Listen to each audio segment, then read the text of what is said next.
The font tag can be used to set the size of a font as well as the typeface of a font.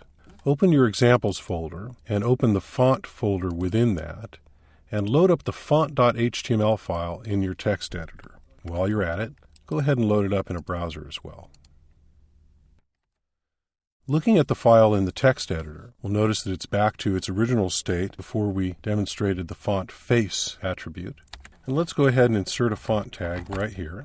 Size equals 3. And then put the end tag down here.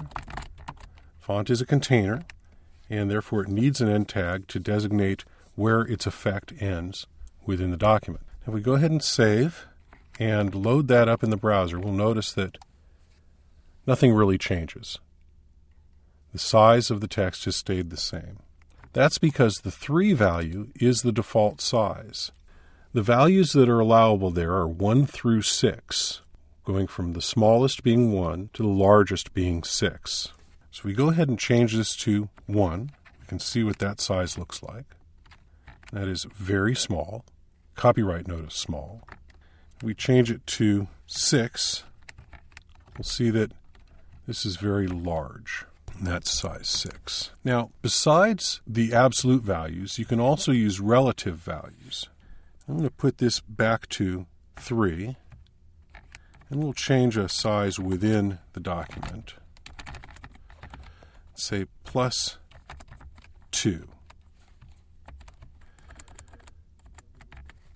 And end here, /font.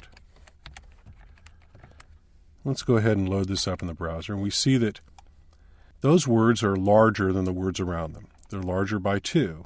So given that default is 3, plus 2 would be the same as size 5. So if I change this to 5, what happens is not necessarily what you would expect to have happen. This 2 is not necessarily relative to this 5 that contains it, but rather this 2 is relative to the default of 3. So if we load this up here, we see that they're all the same size because 3 plus 2 is 5. So this is the same as that 5. There it is in the browser. If instead I say minus 2 here, what we'd expect to have happen is 3 minus 2 is 1, this to be the smallest size, and the rest of it stay the same at 5. And sure enough, there's that small copyright notice size with the larger size around it.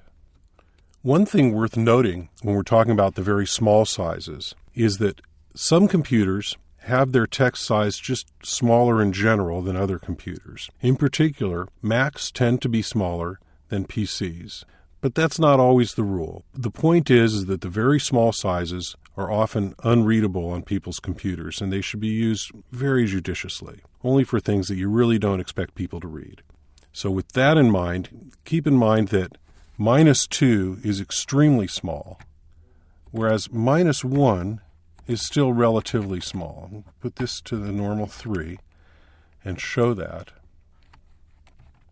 That's still relatively small, even on this PC. And on a Mac, it may still be readable.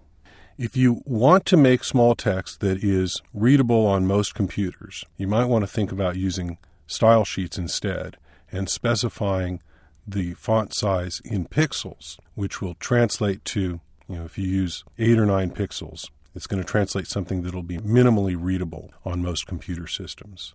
So there you have it. There's the font size in absolute and in relative terms.